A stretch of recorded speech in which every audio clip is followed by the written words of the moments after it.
Benim adım da Faysal. Ben de Eskişehir'den katıldım. Gelirken ki yol masrafını bir dernekten sağladık. Sağ olsun, buradan derneğe de teşekkürlerimi iletiyorum. Hani isteyen arkadaşlar bir şekilde gelebilirler buraya. Medyanın bahsettiği gibi Van'da her şey yolunda değil.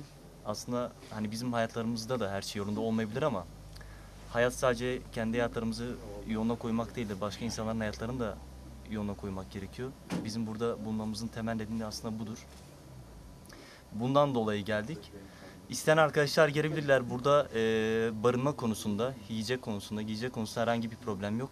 Tek problem onların gelmeleri. Hani her zaman biz onlara açız ki arkadaşlar da bizi davet ettiler ve sağ olsunlar sıcaklıklarını hiç esirgemediler.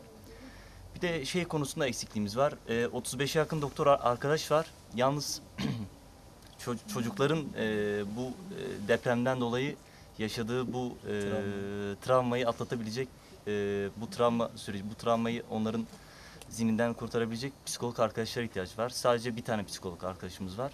Bu konuda ben sesleniyorum. Hani gelmek isteyen veya gelmeyi düşünen arkadaş varsa bence düşünmesin, direkt gelsin. Teşekkürler.